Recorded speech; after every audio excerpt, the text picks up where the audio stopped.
Good afternoon, ladies and gentlemen. Tuesday, February 27th. You've tuned into the Bitcoin Show. Very special guest today. We have the Chief Content Officer of the Bitcoin Magazine, former editor-at-large at Kraken, former editor-in-chief at CoinDesk. He's been on the Bitcoin beat for literally a full decade at this point. Pete Rizzo, welcome to the show, Pete. Thanks for having me. Sorry. Got some feedback. Can you hear me? We can hear you. Yeah. Okay. The feedback might be from the phone with Twitter. If you want to maybe throw it in the other room while I get through the intro here, that's totally cool too. But either way, it's Pete's second time. It's Pete's second time on the show. Perfect day to have him back on, given all the action in Bitcoin. So we'll get into that in just a second. This show happens every week, ladies and gentlemen, 2 p.m. Eastern time on YouTube, on X platform video, on Twitter Spaces, X Spaces, which looked like they had a little bit of an update here. Very interesting stuff, and is brought to you in partnership with Trust Machines. So Trust Machines, of course, focused on growing the Bitcoin economy by building applications like Ledger.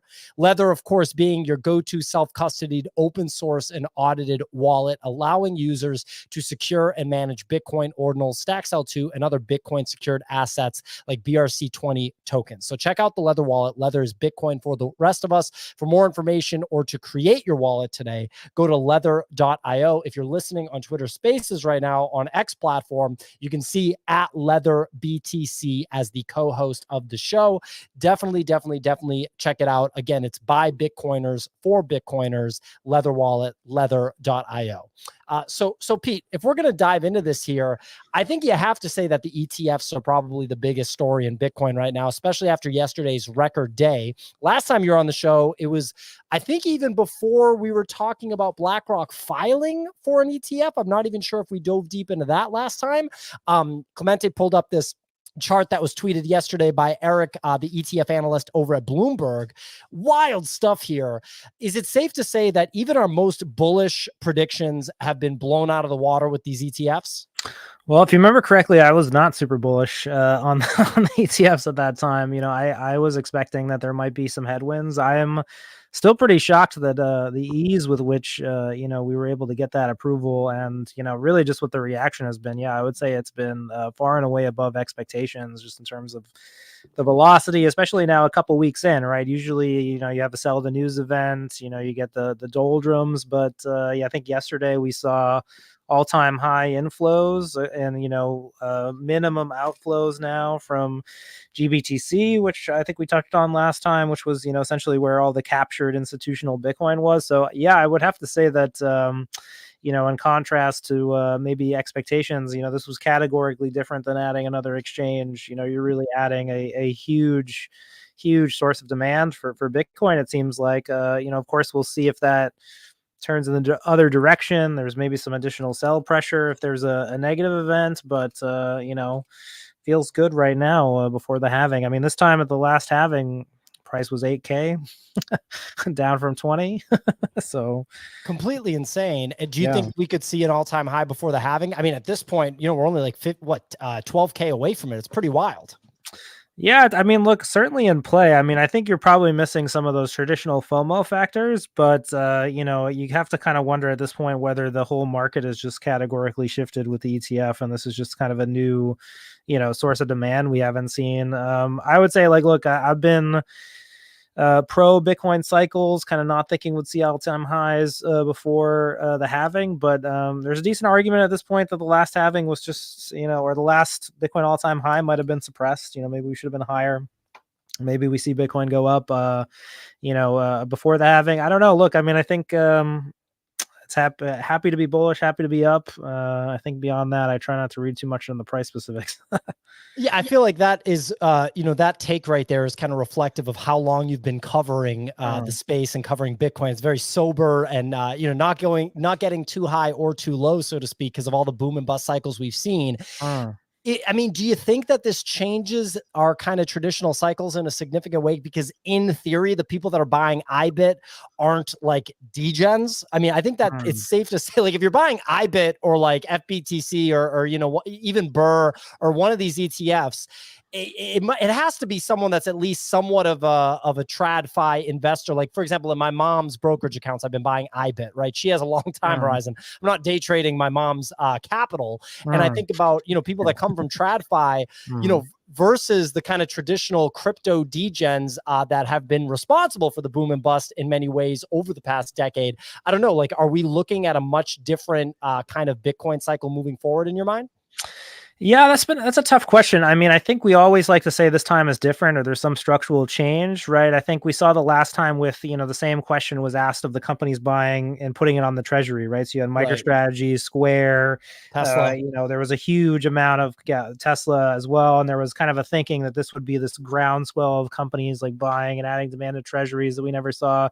So, I mean, look, I'd probably caution on that. I think, definitely it's an open question right now, whether we're dealing with a categorically different buyer, or we're going to see, like in the case of, because if you remember when Tesla was buying, one of my arguments was like, well, hey, this is an institution. There's many different participants. Like, we don't know if inside these, there's not the commitment. And if, Bitcoin really shows signs of weakening, maybe there will be, the board just decides to sell some Bitcoin, which seems to be the case with Tesla, right? So I think with that period, we had a lot of optimism. There was a different category of buyer. And then we saw that in a lot of ways, the institutions were just regular Bitcoin plebs, trading on emotion.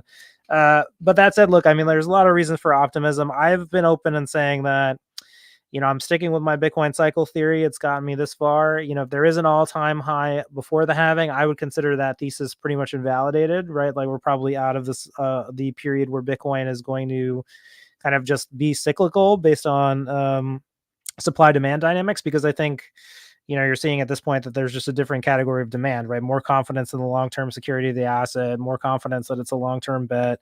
And so, yeah, maybe that does change market dynamics. Maybe you're looking at something more that looks like an S curve, and wouldn't that be great, right? We'll see how it shakes out. I love that you brought up last cycle, institutions buying it, because that was, kind of a first for Bitcoin. And obviously MicroStrategy bought a lot, goes without saying. If you look at the bar graphs, there's like bar graphs of who the biggest holders are in the United States. MicroStrategy is obviously right up there. However, when you kind of think about the overall volume between MicroStrategy, Tesla, the other organizations that you kind of named, it's actually not that much volume in the grand scheme of things. MicroStrategy bought a ton of Bitcoin for one company, but now if we're looking at $500 million of inflows a day, I mean, what? That's the part that blows me away.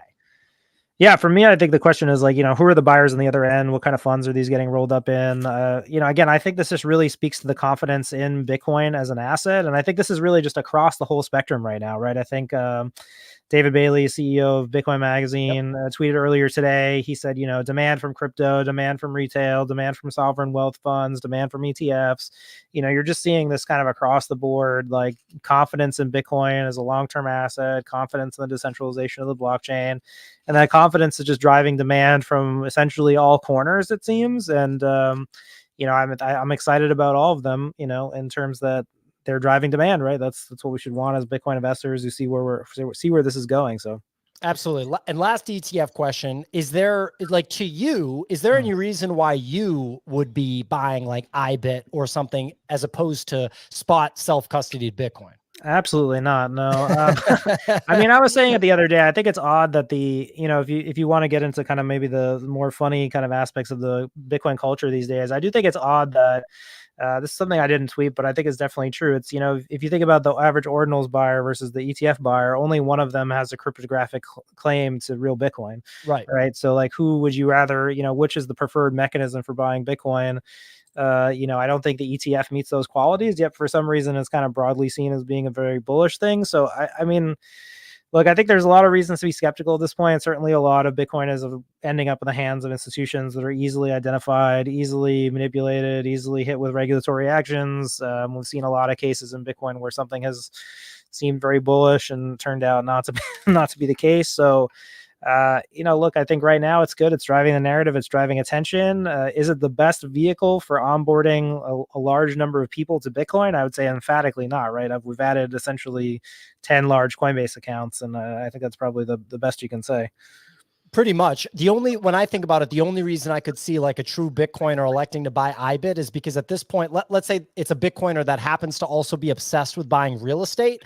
The banks don't acknowledge your actual Bitcoin, even if it's on an exchange, as an asset. It's literally. I could see doing it in like an IRA, right? You have a retirement fund. You have funds that you have to invest in there. You can't buy spot Bitcoin. You've got to do. I think there were plenty of people who did that for GBTC. I think that's perfectly logical. I mean, as long as you don't have the expectation that you're ever going to get real Bitcoin on the other end, I think that's probably safe.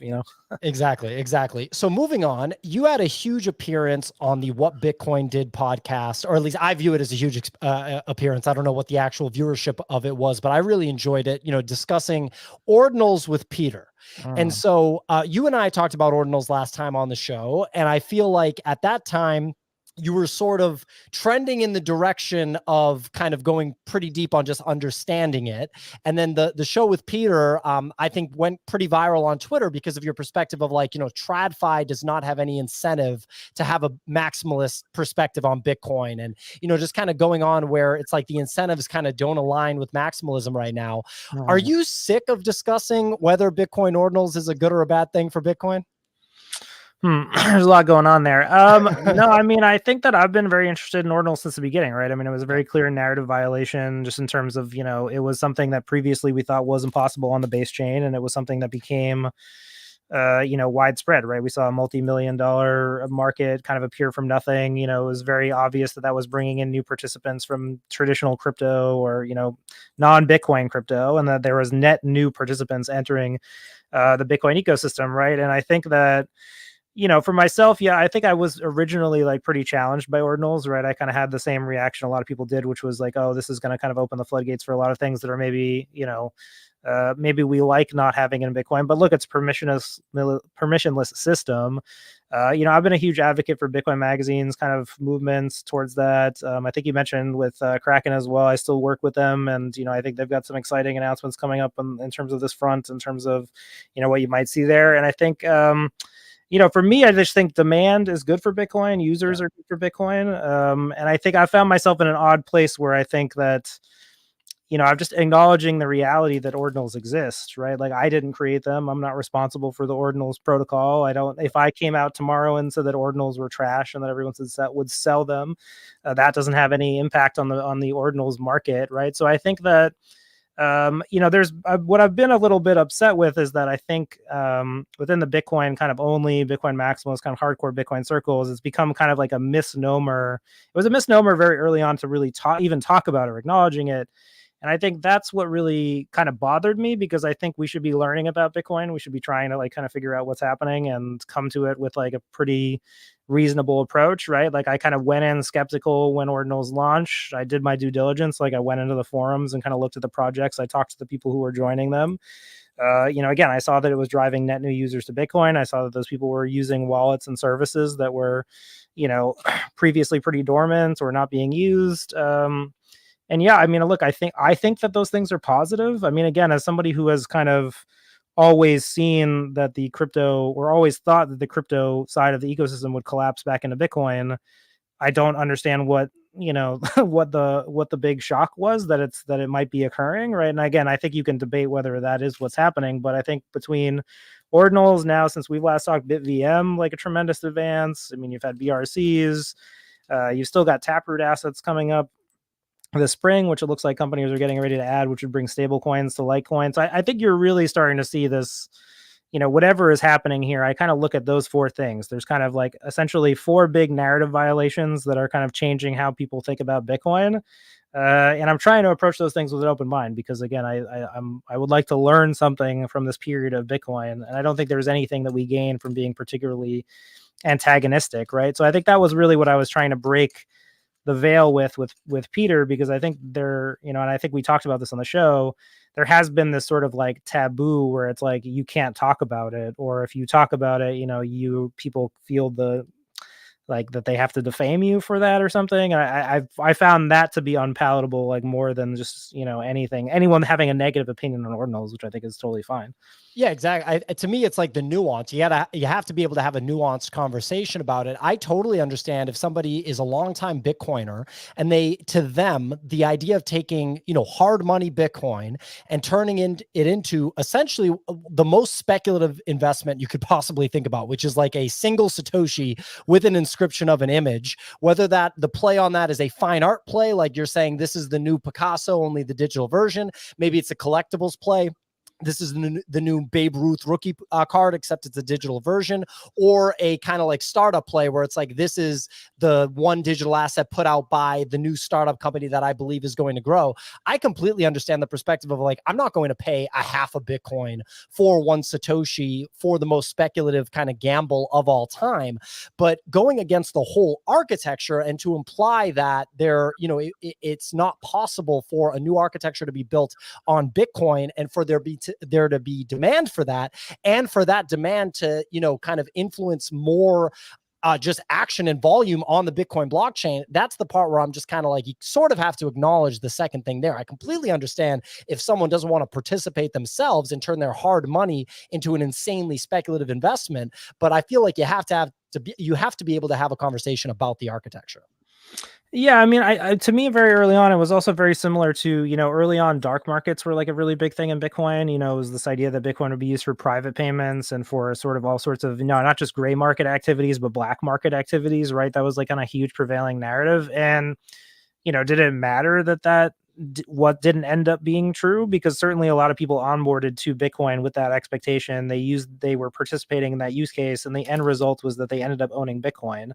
So, I mean, again, one of the arguments that I found really convincing early on was essentially, you know, if people are buying and selling NFTs, which it seems they are, and if there are companies that are buying and selling NFTs, which again it seems they are, would you rather that those people and that industry advance Bitcoin by again increasing adoption, increasing the number of users, increasing demand? And I think the interesting counter argument, or not interesting, but it's prevailing counter argument is like, well, those people are going to get burned, their money's going to go to zero, and you know they're going to go and leave. But when in reality, I think that we've seen the opposite. I mean, I think we've seen hundreds of use cases for cryptocurrencies beyond Bitcoin like come and go. And if anything, people just go further down the rabbit hole and trying to understand Bitcoin, right? I've seen very few people in my life personally who have kind of got involved in Bitcoin and turned the other way. I think we've seen a lot of great participants, right? Like one of the arguments that I advanced is that I think it's significant that intellectual capital from the cryptocurrency industry is coming to Bitcoin.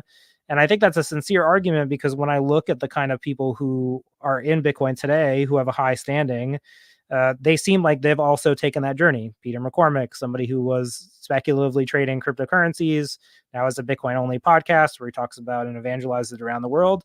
That's great. Corey Klippstein, CEO of Swan, Bitcoin only exchange, great product, provides a valuable service, allows you to withdraw, take custody of your own Bitcoin without additional fees.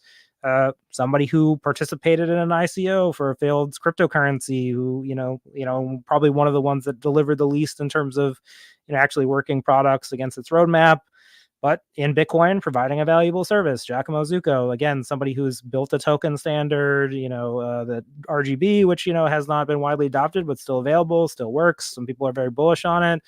Used to kind of be involved in different cryptocurrency things. I think there's this idea that we can kind of turn people away from speculation and get them to kind of embrace Bitcoin and just kind of become, I don't know, very morally kind of, just embracing Bitcoin as for sound money. And again, I just don't think that's for everybody. I think there's a great many people who have come into the Bitcoin crypto world through speculation. And I think that's likely to continue.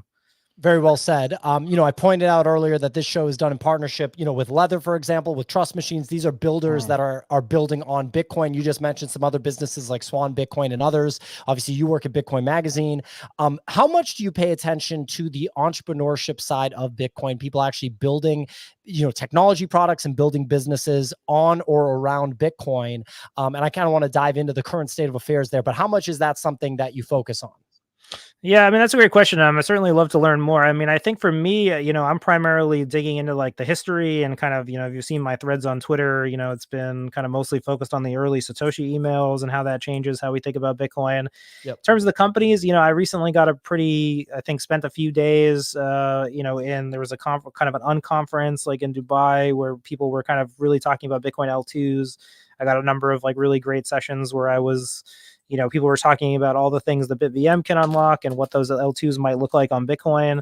Again, do I have a great idea of what, that's going to bring? I think that's kind of an open question right now, but I think it's exciting that there are a lot of companies doing that. Bitcoin Magazine just put out pretty recently kind of a editorial policy on L2s that I think, ruffled some feathers, but kind of gets to the heart, I think, of what I think you mentioned the older Bitcoin maximalists, maybe what they think is that, really L2 should scale Bitcoin, right? The goal should be that these additional layers, kind of have some economic relationship with Bitcoin, that they use Bitcoin security in some way. And that's been the traditional definition. And look, I think we're excited to like continue that conversation. Like if people want to kind of criticize the policy or debate the policy, we're totally an open forum for that. I think really what we saw with that is, hey, can we have a conversation with these builders? Can we get them involved? But, kind of put our position forward that, look, when it comes to arbitrary currency creation, you can call it whatever you want. We've seen that a lot of these things, don't aid Bitcoin in particularly good ways. There leads to a lot of kind of consumer harm. So those are the concerns that people still have, which I think are valid. So, I think we didn't do anything else other than sum up the conversation where it is. I think the builders, will have to kind of push forward and prove progress in the same way that Casey did when he launched Ordinals, right? That's how you kind of create change within the culture.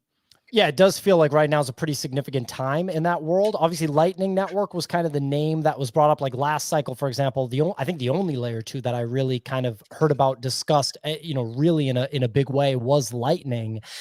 Now it does feel like we're trending towards having a lot of new names. Is there one area of like L2 development that you think is particularly interesting? Lightning, of course, would be like peer-to-peer money transfer, instant transactions, low fee transactions. Yeah, it's hard to say. I'd love to hear your response in terms of what you think the topical landscape is. I think for myself, again, I understand why Lightning has been held up as the standard, right? It's pretty clean. You lock your Bitcoin on a base layer, you unlock it, you get the scalability improvement in terms of, you're able to kind of send this money around through hundreds and thousands of people with, you can do recurring payments at a scale that just isn't even really possible with Bitcoin, right? So the 1000x improvement with Lightning, I think, is interesting. I mean, Taproot assets, I think, is something that I also think is interesting. I think that we've definitely seen that the global South has a huge demand for U.S. dollars, and that they're willing to use other cryptocurrency systems that I think are super predatory and definitely not well architected. So I think the opportunity to disrupt that in a layer two sense, I think, is really interesting. But yeah, I don't know. When it comes to the roll ups and kind of that whole brand and flavor, definitely curious to see what you're tracking. I mean, because I look at the Ethereum ecosystem and it seems pretty nascent as well. So there doesn't seem like, there's it really clicks like, what is Bitcoin going to look like when there's 10 L2s on it? I can't say.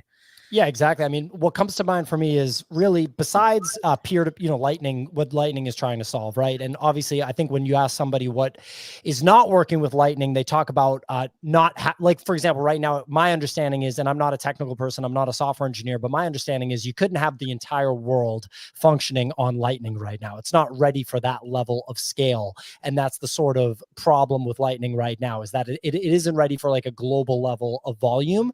But definitely, instant peer-to-peer transactions that are super easy and have a good user interface, that feels like something that layer two should solve. DeFi, and when I say DeFi, I don't mean like, BS Ponzi scheme, put $1 in and take $1,000 out DeFi. I mean, I have $1 million of Bitcoin and I want to borrow $50,000 against it, and I want to do it in a seamless way. I want to do it with a trusted entity or in a trustless way that isn't a scam and isn't a rug pull. And we really do not have that right now. Even if I had $35 million of Bitcoin, I don't really have a clear path, mainstream way to borrow against it effectively. And the banks are going to mark it as zero. So I can't. This would be like sort of a MakerDAO equivalent or something like that, where there's a lending protocol. a lending protocol that's really easy to use, that is trustworthy, that is definitively not a rug pull, and ultimately just that actually has real, high daily active user, kind of level traction. And then the last thing I'd say, would be stable coins, because I think at some point you have to accept that stable coins have a place in the world. I understand, obviously, I wouldn't save my money in stable coins. That doesn't make any sense. I would save my money in Bitcoin, but it doesn't make sense to me why, like, for example, with my business, people will ask us, hey, if we do a partnership or something, can we pay you in ETH USDC, or can we pay you now in Solana USDC, because the transaction fees are so low and it's like an instant transaction? It doesn't make any sense to me that stuff wouldn't be on Bitcoin. Again, I'm not a software engineer. I'm not building on Bitcoin. I'm not in contact with people trying to build stablecoin based stuff. But to me, these feel like things that people are definitively going to use. Yeah, I think this is an area where there probably should be more effort to close the gap with the older maximalists, and maybe to represent their kind of opinion. Because I think I kind of share it after listening to what you said. It's sort of like, there's this idea that there are all these L2s, right? We've seen kind of the meme screenshots of like, okay, here's the 30 something quasi L2s that are raising money. And then it's sort of like, well, what's the opportunity, right? And then I think that opportunity set seems to get pretty vague after that. Like, where it's like some of them kind of like privacy, I heard touted, scalability, I've heard touted. I think what you're talking about, the centralized financial services like lending. But I do think like maybe if there's a call to action from the builder community, I think if there's more there to like crystallize that opportunity, right? Because with Ordinals, I think it was really baked in, right? It was essentially like NFTs are a super easy consumer friendly way that ETH and Solana are using to attract new users, and then they're kind of proceeding to more advanced kind of financial applications. So there was an easy kind of like, okay, this is co-opting the top of the funnel of the crypto apparatus. This is bringing this to Bitcoin natively, and there's a higher degree of protections, for the end user in terms of like they hold their Bitcoin cryptographically. There's no random piece of data on like another, server. So I think you had like this kind of stack of things, right? Like Ordinals wasn't just, when you talk about like what does protocol market fit look like, I think that's been like touted a lot as like a buzzword, but like, what is it? When I think about what Ordinals kind of achieved, it was this kind of sequence of things. And I think it would be interesting to kind of see like, okay, what is the L2 goal set? Because I think Lightning does have like that much clearer clarity of focus, whereas I think on the other end with the spray and pray, like 100 now L2s now, it's sort of like, look, I'm all for the spirit of like, if this gets Silicon Valley sort of back into interested in Bitcoin and this diverts capital away from the cryptocurrency ecosystem, great. But then what net improvement can we make here? Like, how does that benefit me as a user? Like, what can I do that I can't currently? Yeah, exactly. And like when you talk about protocol market fit, product market fit, I think that's a perfect, kind of phrase to bring into play here. It's not clear that like NFT project XYZ, Node Monkeys, whatever, doesn't matter. Ordinal Maxibus, doesn't matter. It's not clear that has an actual product market fit in the world. Like it's not clear what problem the NFT project itself is solving. But you look at Ordinals, like the protocol, or you look at an exchange, or excuse me, a marketplace for NFT trading. Well, I think you could argue that a marketplace for NFT trading definitively has product market fit, because whether or not the NFTs themselves are solving problems, people are clearly interested in, for lack of a better term, gambling on trading the NFTs, and you need a marketplace to be able to do that. So you kind of introduce these new products like an NFT marketplace that definitively at this point, I think it's clear to say do have product market fit, because you look at NFT volumes at this point, you can't really ignore it. You look at the Ordinals volume. We had Joe McCann on the show the other day. He just announced actually literally today that him and Dan Held, friend of the show. Yeah, and he kind of teased that on the show last week or 2 weeks ago, whenever it was. At this point, it's kind of undeniable that people are interested in doing this. Whether or not it's for everybody is a different conversation. Whether or not it makes sense to turn your Bitcoin into NFTs is a completely different conversation and is case specific. But it's clear that there's a demand for trading these things. So you need a marketplace to trade them on. Well, I do think like I just maybe go back to like a previous question, and where I kind of fit in. It's, what I was trying to do on that McCormick episode was really just kind of reframe the Bitcoin season 2 stuff broadly for the more hardcore kind of maximalist crowd. Because I do feel like that the two camps, and I think we talked about this last time, the fact that there are two warring camps that have largely the same goals, I think is pretty ridiculous, and that they sort of self-referentially get off on like, just dunking on each other all the time. That's not super helpful. So what I was trying to basically do with that was essentially, palate cleanse, like, okay, let's, what is the opportunity of building, this kind of, and I used the phrase, it was like the crypto Trojan horse, right? So essentially, if we support this idea that we can kind of co-opt other institutions and use them as vehicles for adoption, and the other examples I used were essentially, Wall Street with the ETF, and then El Salvador with governments and central banks. And again, I think if you really kind of approach it from a first principles argument perspective, it's very similar. It's like in all cases, we're making some sacrifice in terms of like the purity of our vision. In the case of El Salvador, it's working directly with the government. It's particularly technically democratic, but trending non-democratic governments. And then in the case of the ETFs, I mean, this is clearly not a product that gives anybody like custodial Bitcoin. Like you're clearly only getting price exposure, which again has benefits, but there's massive sort of systemic kind of regulatory capture issues that could come up. It's literally the traditional financial system. Right. Yeah. The fact that BlackRock is here, and like, it's ironic to me that people are like retweeting the shit out of everything the Bitcoin magazine publishes about BlackRock. But then, if you tweet something about ordinals, it's like very divisive. You'll, just get like tons of shitcoin emojis and stuff. And it's like, really, like, that's where we're at as a culture here. Like, there's no kind of like meta awareness that like, this is like actually a really heinous and evil institution, and that these like kind of systems of power like are actually like the root of the problems that Bitcoin is trying to solve. Like, no, it's just sort of like number go up is good. So I don't know. And when you talk to people privately about this, they have a much different perspective. I think that what I was trying to do, and I think what wasn't super successful, but at least the effort was made, was say like, okay, like if you don't support these activities, like here's the ideological framework of why you can support this. I think it's very clear that venture capital interest is returning to Bitcoin. Yep. And I think when we talked in June, I kind of laid out a bit of the thesis for that, which is that their thesis had been broken, right? They were claiming that essentially that Bitcoin was a dumb rock that couldn't do all these things. Ordinals broke that thesis. BitVM has only broken that further.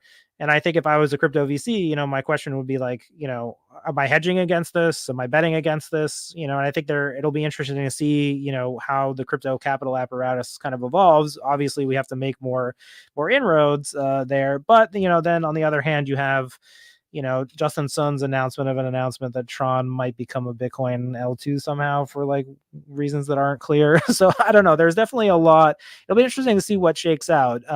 It's exciting that there's progress. I do think that like again, like kind of closing this gap of like, okay, if you're an average Bitcoin user who's just interested in hodling, you are into like the self-sovereign money use case, like why should you support kind of like, or why should you think at least passively or positively about all these other things, and those other things being like BitVM, BRCs, Ordinals. And I think BRCs probably did the most damage out of anything, to be honest, even though it wasn't shitcoins on Bitcoin.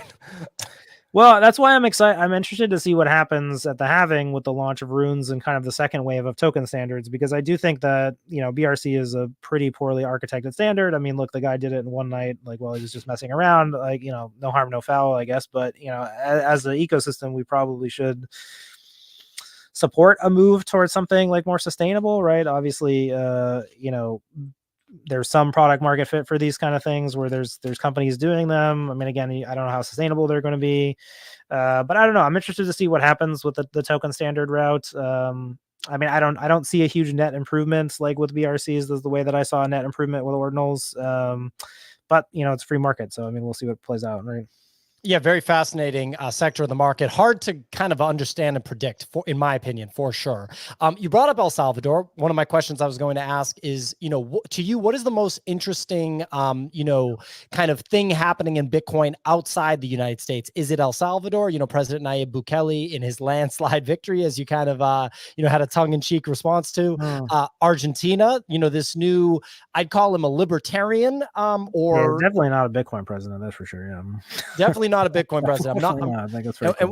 We had somebody from Argentina that actually has worked with him on the show, and that was one of the first questions that I asked him, and he was like, "He is not a Bitcoin president, but he's kind of interested in it, maybe."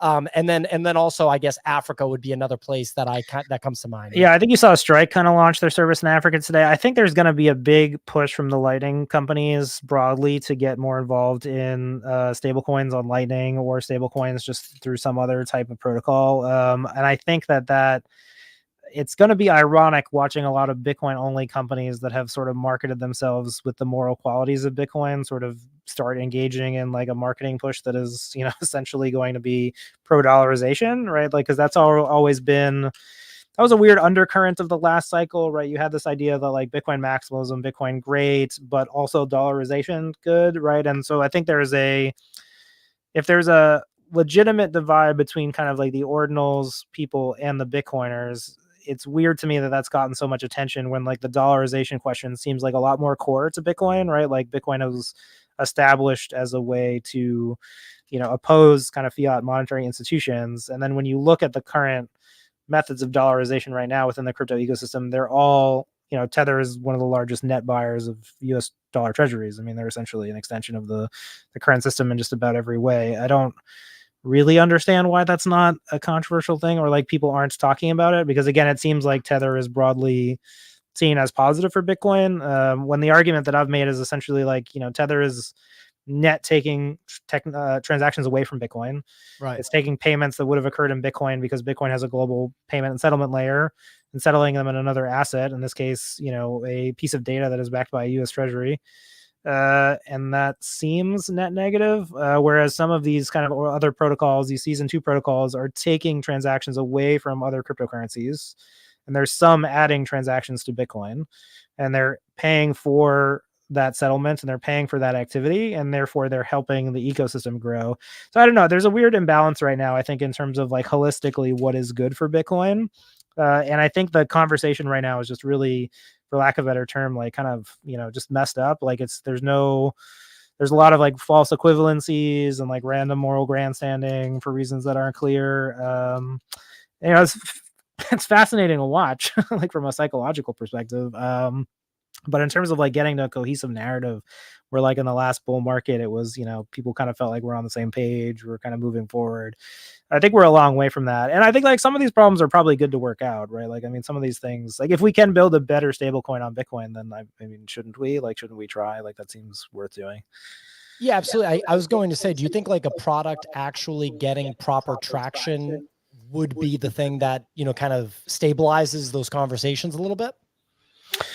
Well, again, I think it's like, what type of product are we talking about? Because when you're talking about stablecoins, there's all different types of things, right? I think the types that the maybe more native maximalists find more exciting are, the ones where essentially it's just native Bitcoin, right? You have something more like a stable sat instead of a dollar, where there's kind of like financial contracts in the background, and there isn't a native token that's created, like in the case of Tether, where there's essentially like a new asset that is backed by some sort of investment contract or some sort of guarantee of custody, right? So I think there's it would be nice to see some exploration there, I think, because I think it'd be nice for a stablecoin protocol to have the kind of protocol market fit that Ordinals has, where it's essentially like, sure, you're adding a little bit of arbitrary data to the blockchain, and sure, maybe you can add a ton of arbitrary data to the blockchain, but in practice, like, it's economically infeasible for most people, so it just doesn't happen. But the sum effect here is that you're taking transactions that right now occur away from Bitcoin and bringing that activity back to Bitcoin. I think that's probably a vision that people can get behind. I think it's just a question of like how. Look, nobody's ever going to be happy in Bitcoin with the technology.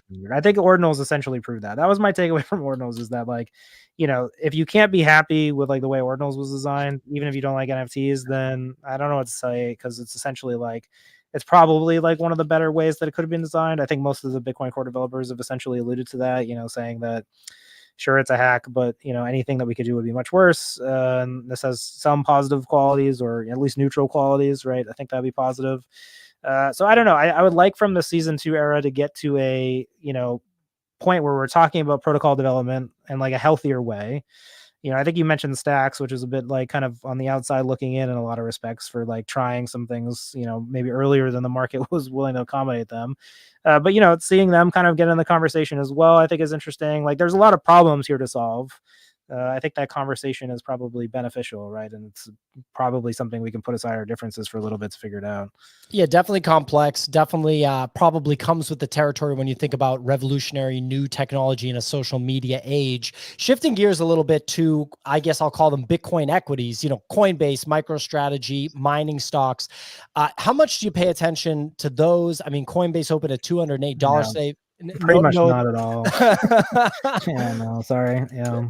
All good, fair enough. I was going to ask, I mean, if companies like maybe Kraken or Circle go public, is that something that you find to be interesting at all, just to kind of add more companies into the mix? Or I mean, it's, great for those companies, but I think like we've crossed the Rubicon in terms of Bitcoin being a Wall Street asset. I think that's, we're trading on major stock exchange, different companies are. I don't know what's left. I mean, obviously, I think there'll be more companies that go public. I just see that as kind of being, a story maybe of the last market, whereas, this market is kind of barreling towards, trying to deal with some more like deep fundamental questions about what Bitcoin is in a really interesting way, right? Because you essentially now have different types of economies on Bitcoin than we had previously. And I think like, I don't know, I'm usually more interested in whatever kind of the net new conversation is. And I think, whatever is happening with the season 2 stuff broadly, at least is like net new, right? Like there's new stuff here to explore. There's things being done in different ways. I think it's interesting to see how those phase out. I mean, for perspective on what I find interesting, Lightning is something I paid not too much attention about. It's pretty, built out protocol. It's kind of scaling. It's in its middle phases. I tend to kind of not be, kind of in that period, like super into the play by play. Like I think it's great that people are working on it. I think there's a lot of reasons to be excited about Lightning, but again, I think that there's people who want to do other things, right? And I think Bitcoin, the argument that I made on McCormick's is essentially like, we're going towards a future where, if we want to scale Bitcoin in a, for 8 billion people, you have to look at things like UTXO sharing. You have to look at things like, maybe covenants, like kind of adding some sort of structure where Bitcoin can do these more advanced things to kind of handle these different types of, shared custody relationships. And, maybe we can get to a point where this is all, done in the way that's best for the end user. But, that's going to be a long road, right? And I think we have to progress towards that. So I don't know. I see all this stuff sort of coming together. It just feels like if there's anything that's my experience of the Bitcoin and crypto market, it's like when there's an open question where people don't know the answer and they don't know how it plays out, capital usually barrels towards that. And it tries to resolve whatever the underlying issue is. And in some cases, we don't even know it's like hard to articulate the underlying issue even. That was really the case in the block size wars. It's like, now I think you talk to old timers, there's kind of a condensed colloquial understanding of what happened, sort of. But at the time, it was like very confusing. You had all these kind of new things coming out. It was difficult to say like what we learned from the process. Again, I'm always looking for like, what can we learn from this process? And it's, well, arbitrary data is being added to Bitcoin now. That is sort of the era that we live in. So now it's sort of, how do we optimize that? How do we make use of that? Or is it something that, there isn't just the market fit on these protocols for them to continue, right? Do they die off for whatever reason? I think that looks unlikely right now. I mean, there's obviously a lot of enthusiasm, but a long way to go, right? I think like right now there's a lot of enthusiasm for these different types of L2s. Valuations are sky high, but nobody's really got a product out in the market. Exactly. Well, look, last question, Pete. Is there anything, because you just actually touched on a few things, but is there anything that we didn't discuss today that you think is 1,000% something that people that study Bitcoin, pay attention to Bitcoin, should really be paying attention to and have on their mind? Good question. I mean, again, I'm paying attention to most of the stuff that happens in the kind of, I don't know, is season 2 still the official? It feels that way. I see people tweet about it. I don't know what to call it, right? I think, look, the debate around covenants, around, whether there should be a kind of Bitcoin improvement proposal there. Yeah, I do think that, like, most of what I spend my time on, I think the history of Bitcoin that is the most confusing is this Bitcoin governance question, right? It's like, how can we change and upgrade Bitcoin? Because there is I think Shinobi from Bitcoin Magazine had a recent article about this. That was very interesting, right? It's like Lightning as a scaling technology for Bitcoin, like required there to be base layer functionality within Bitcoin. And in some cases that required there to be modifications to the Bitcoin base layers. The idea that like Lightning, was natively possible on the Bitcoin blockchain is sort of like saying Ordinals was possible when SegWit was announced, right? It's both true and then sort of unhelpful, right? There is a kind of yin and yang relationship between how we extend the Bitcoin protocol into other areas and then, what these other kind of top level technologies are able to do. So I think that to me feels like where, this could all be headed is essentially, there's maybe some proof progress in this kind of season 2 front. that then kind of then reignites the conversation about whether we can, should, or would change Bitcoin. Some people I think are already playing around with that concept. Obviously, the Magical Internet Corp, I think, is their name these days. Are playing around with that more openly. But I think that's when this probably gets real. I think like if you kind of game this out, I think over the next year or so, if the season 2 stuff continues to prove progress, there is success on the terms of the L2s, in terms of at least kind of bringing Bitcoin up to something that looks like what's going on in Ethereum right now. And then there's some sort of ask to accommodate that in some way on the base layer. Oh, sorry about that. Yeah, Pete, good. this is all of our merch. And I was stacking the boxes pretty high. It's a lot of skateboard boxes. So sorry about that, ladies and gentlemen, if you heard my dog react to that. So that's funny. Well, he probably objected to what I said. But yeah, I think that's to me, I think where it could get really interesting, and you could really have like a period where there's some contention about Bitcoin that is asks some of these fundamental questions. So I don't know, that's what I'm looking for, but I don't know, I think it's all very exciting. I just think it's it's too early to kind of tell. As I said, I mean, I'm optimistic. I'm interested to hear what these new L2s kind of have to offer. Waiting to see progress. Very well said. And I think I agree with you. Like the passage of time, I think, has a lot to do with this stuff starting to settle. When the world doesn't end, after Ordinals has been out for like 5 years or something, I think the dust kind of settles. Well, Pete, this was absolutely fantastic. Really appreciate you coming on a second time. People should follow you on Twitter. That's at Pete Rizzo, or Pete_Rizzo. So at Pete_RIZZO. Obviously, they should follow Bitcoin Magazine. Anyone else or anywhere else we want to send them? No, that's good. I mean, I just dropped a bunch of tweets. If you're interested in the kind of story around the Satoshi emails that dropped over the last week, I've been doing kind of threads on that every day. We just had this big kind of trial in the UK. There's new information that's been added to the public record about Satoshi Nakamoto, included by his, kind of foremost collaborator in the early years. So, lots to dig in there if you're a student of the Bitcoin history. So stay tuned. Yeah, I mean, new Satoshi content is some juicy stuff for sure. So yeah, you don't get a lot of updates or new stuff from Satoshi. It's pretty rare. Yeah, it's definitely more significant than like a Kanye album or something. This is digging in the crates for sure. Anyway, ladies and gentlemen, give Pete a follow. And Pete, of course, thank you so much for joining us. Hope to have you on again in the future and continue the great work, please. Cool, man. All right, take care. Absolutely. See ya. Ladies and gentlemen, that's our show. We'll be back next week, 2 p.m. Eastern time on X platform, X Spaces, audio podcasts, wherever you get your content, we're there. You can also check us out on YouTube. Clemente will pin the YouTube link to the Twitter Spaces stage. Reminder that the show is brought to you in partnership with Leather Wallet. So Leather, of course, one of the best wallets for Bitcoin. It is your go-to self-custodied, open source, and audited wallet, allowing its users to secure and manage Bitcoin, Ordinal, Stacks L2, and other Bitcoin secured assets like BRC20s. Leather is Bitcoin for the rest of us. For more information or to create your wallet today, go to leather.io. That's leather.io or at leatherbtc on Twitter. So make sure you give them a follow. And big shout out to Leather for partnering with us on this show. Anyway, we'll be back next week. Thanks so much for listening, everyone.